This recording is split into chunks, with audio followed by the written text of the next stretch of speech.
Good afternoon, everyone. Um, so today we're gonna see engaging with form and content chapter.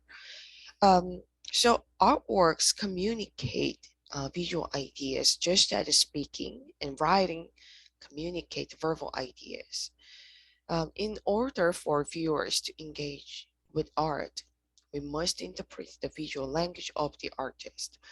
We use a combination of various methods such as description, analysis, and critic to understand the appearance and meaning or content of a work. We can also apply our own viewpoints or critic. So today we look at the interpretive methods that are most frequently used and are most effective.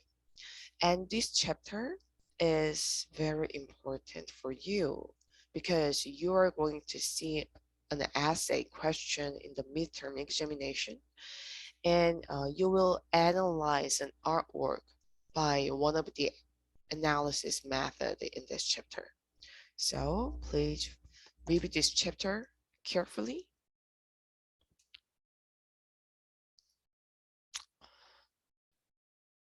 So let's see the first analysis method, the formal analysis. Um, So artists have many tools at their disposal, which we call the visual elements and principles of art or design. We learned these visual elements and then principles of design. So visual elements include line, shape and mass, light, color, texture and pattern, space, and time and motion. And principles of design include unity and variety, balance, emphasis and subordination, scale and proportion, and rhythm. So a work of art is therefore a product of the dynamic interrelationships between the various art elements and principles of design. So to proceed the formal analysis, you have to aware of this the features of visual elements and the principles of design.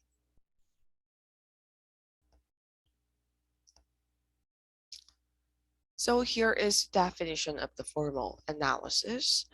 The process of analyzing the elements and the principles used by the artist is called formal analysis. To analyze a work of art formally, one describes in specific detail how each element and the principle is utilized within it. Um, Good afternoon. If you're not using your registered name, please change your name to check your attendance. To change your name, um, go to the open the participants panel um, in your Zoom window, and then put your mouse on your name, and then you will see more button, which is a blue color. When you click it, then you will see rename. Please change your name to check your attendance.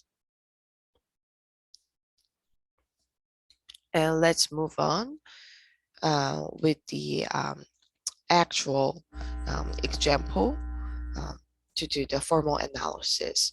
So this is Edward Hopper's painting, Nighthawk. So it conveys a sense of absence and loneliness. When making a formal analysis of a two-dimensional work, such as this painting, useful aspects you can consider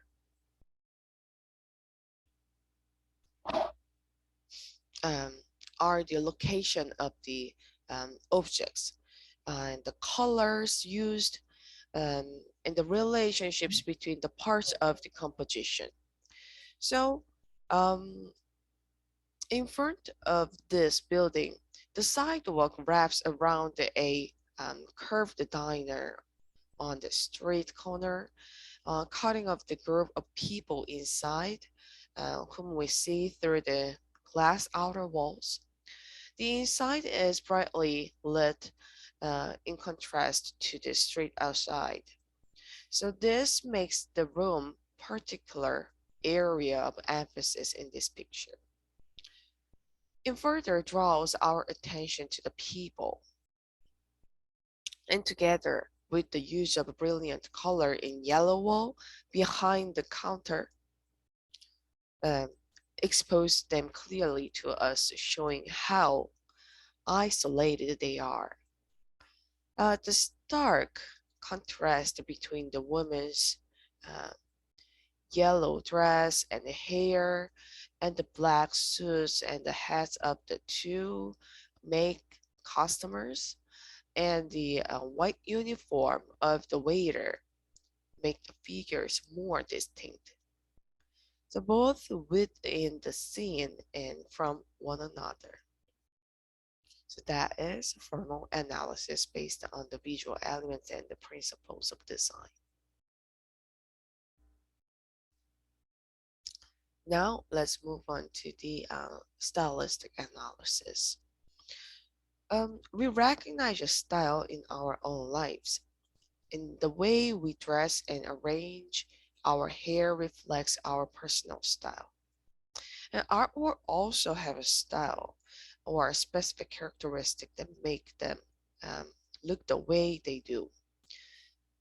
Style allows us to recognize that an artwork was made by a particular artist.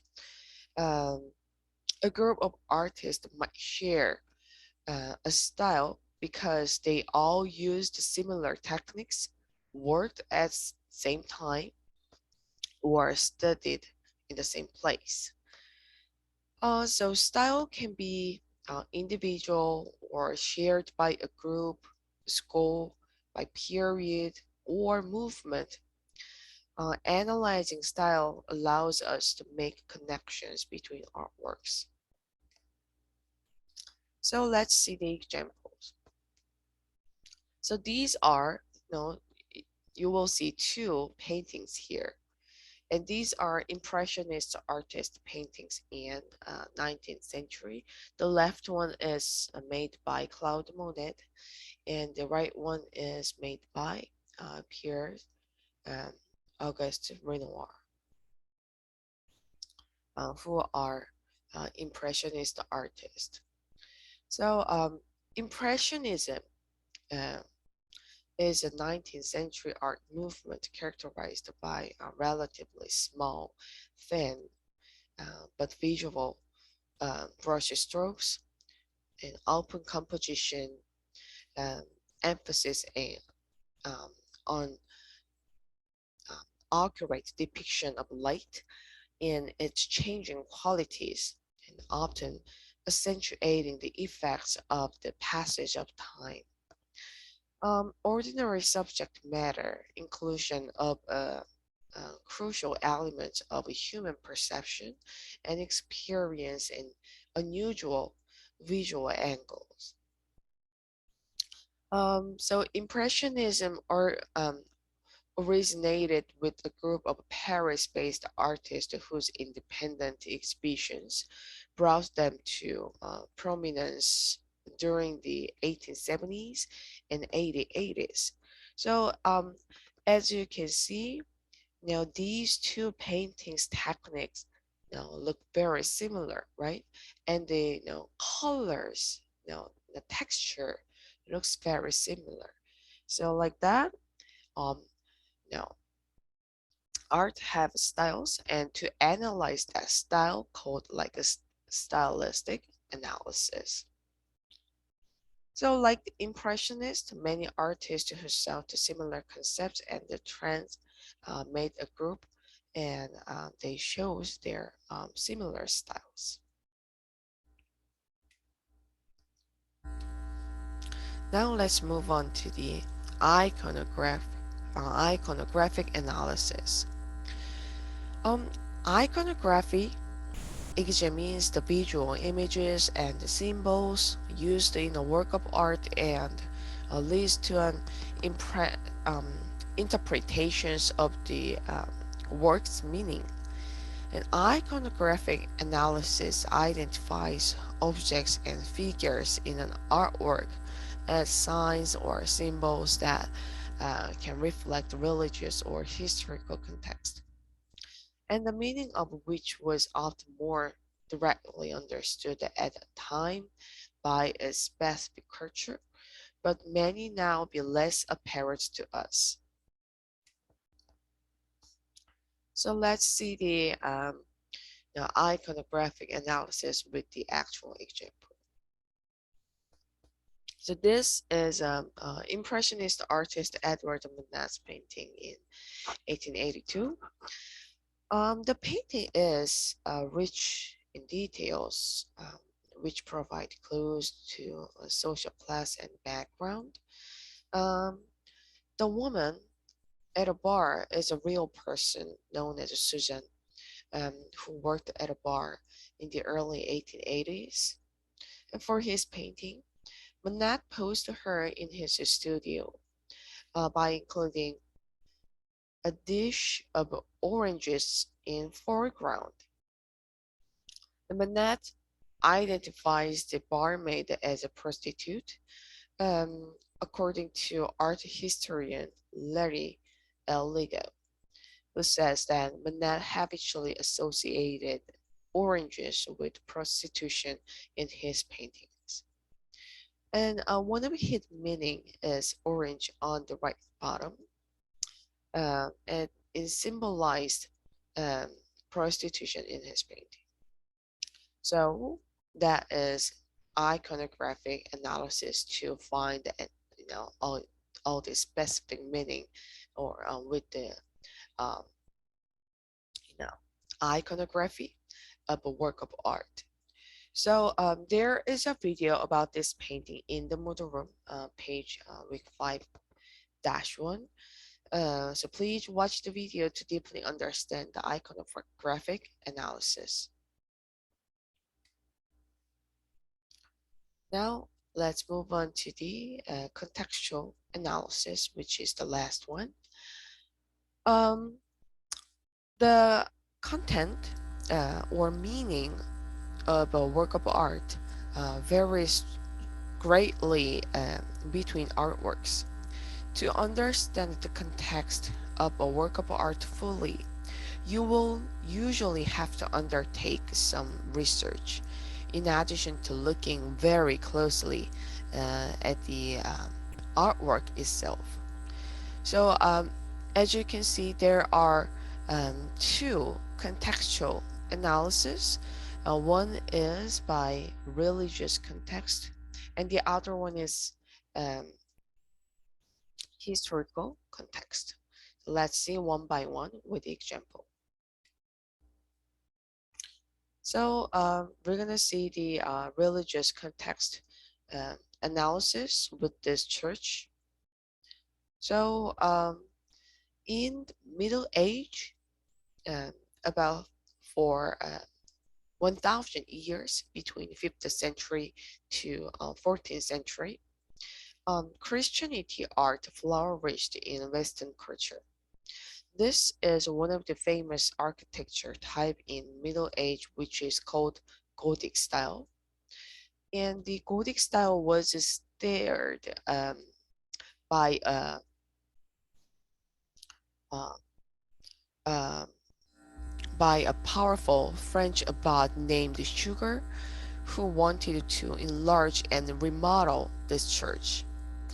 In the Abbey Church of Saint Denis near Paris, he came to believe that an ideal church should have certain characteristics. It should appear to reach up to heaven. It should have harmonious proportions, and it should be filled with light. To fulfill those goals, his architects responded with pointed arches, um, rift vaulting, and flying buttresses, and stained glass windows so large they seemed like a translucent walls. So it is ornate, linear, vertical elements that uh, direct the eye upward. So that is a religious contextual analysis. Now let's see historical contextual analysis with this example. So this is an realism artist, Honor Dormier's lithography printing work of art. Um, he recorded a historically terrible event in this work. So let me read the story. So Question, make, Professor. yeah, Is he laying on top of a baby? yes, exactly. You saw correctly. Yes, it's terrible. Yes, and all the bodies, they're not alive here. Yes. So, No. mhm. So let me read what's going on here. So major French cities, including Lyon and Paris, revolted. So April 15, 1834, the Parisians stand barricades in the street. During the attack of one of the barricades by the army, Transnomian Street, an infantry captain was killed by a shot fired from a house. The next day, the soldiers will attack very hard rioters and will break down the doors of the building at number 12 Rue Transnomian, supposed to be the one from which the party was shot. All residents of the building, including old men, women, and children, were massacred. A bloody event that will remain in history as the massacre of Transnomian Street, uh, imaged by the painter and caricaturist Honor Dormier, this artist. It was a very terrible event. So, um, with the historical context, uh, we can analyze the work of art. So that is called historical contextual analysis. So it could be said that all interpretation involves a balance between um, fact and opinion. And analysis involves careful consideration and discussion of specific aspects of an artwork, while a critic offers a theatrical framework for understanding it. And critics of artworks often highlight the ideas, opinions, experiences of the viewer. So this chapter topic is kind of tricky, uh, but this is a basic concept for art appreciation. So I hope you um, could apply this analysis method when you see a piece of art. And then again, this chapter is important for you because you're gonna see a writing essay question in the midterm examination that and then you're gonna analysis a work of art based on one of the analysis method in this chapter. So please review this chapter carefully, and we're gonna practice um, for this chapter in the model room. So after this meeting, everyone, I need you to go to the model room to see today's discussion. So please go to week 5 and then go find week 5-1 discussion, and you will see a practice of a formal analysis in this discussion. So there are three options. So this is the first one, this is the second one, and the last one. And you're going to choose one of them, and then you're going to proceed formal analysis, which is based on um, the visual elements and the principles of design. And you don't need to search anything, no, for the formal analysis. You're gonna just find all the factors of the visual elements and the principles of design in a work of art. So let me show you an example.